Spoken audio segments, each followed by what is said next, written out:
What's up, legends? Sammy Shreds here, and today we are going over the top 6 mistakes I made in my first year of training. But first, let's go train some quads.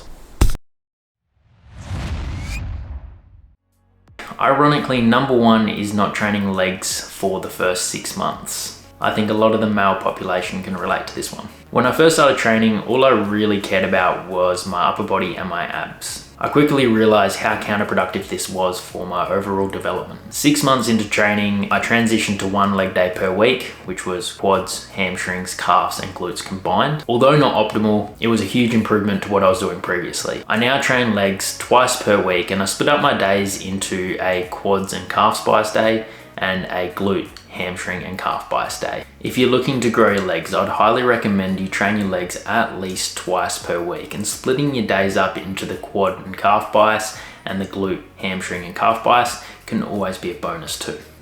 Despite still having chicken legs, I actually enjoy training legs now.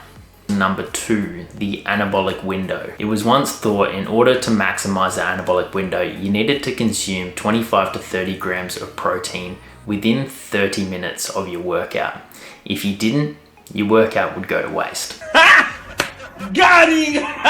This couldn't be further from the truth. I actually used to get post-workout anxiety if I didn't get my shake in time. In actual fact, it's better to consume your protein when your body's in its rest and digest state, aka when your heart rate decreases back to its normal state. This will ensure that you digest the protein adequately. In an ideal world, you consume your post-workout meal or shake 1 to 3 hours post-workout. If you can't consume a meal or shake within this window, don't stress, your gains will not go to waste. Muscle protein synthesis is actually spiked for 24 to 48 hours after your workout. Number 3, not tracking your progress. This is a super important one for those who are looking at a body composition goal. I can't count the amount of times that I've been working with a client when they start to get a little disheartened that they can't see any progress. I then proceed to put together a before and after photo where they started to where they're at now, and it's like day and night. At the end of the day, we are our harshest critics. We see ourselves in the mirror every day and we don't realize the compounding gains that we are making. Progress photos are essential. Additionally, don't forget to track your weights, sets, and notes in the gym each session. When you get back to the gym the following week, you can see your previous numbers and you can try to beat them. Remember that progressive overload comes in many shapes and forms. Even if you can't increase the weight, you can increase the reps, aka the total load, and improve form and tempo. The moment I started tracking my weights and progress in the gym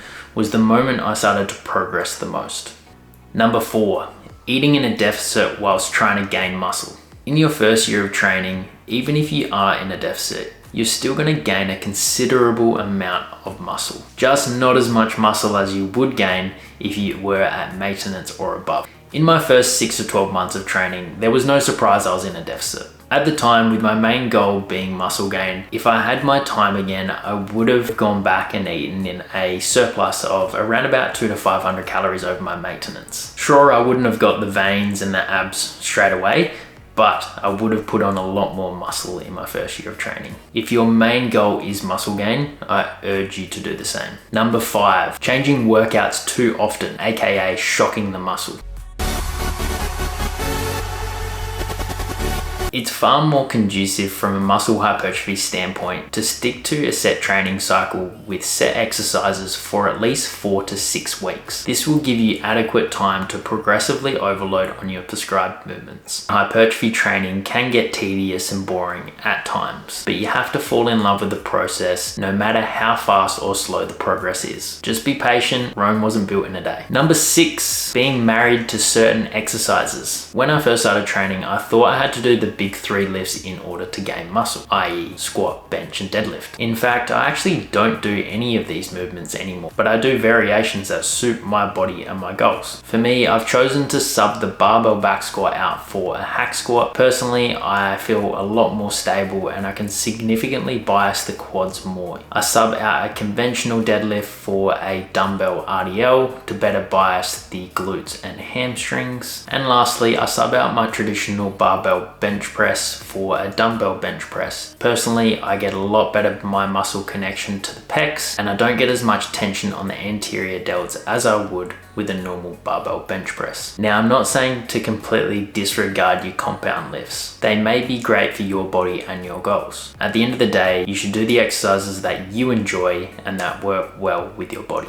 Lastly, be patient and ask for help along the way. For those that are looking for guidance, I will be taking on clients in the month of August 2022. If you are interested, please head over to my website, sammyshreds.com.au, and drop an inquiry. I'd love to work with you. That's all from me this week, guys. As always, if you've enjoyed this video, please like and subscribe, and I'll see you on the next one, Shredders. Peace.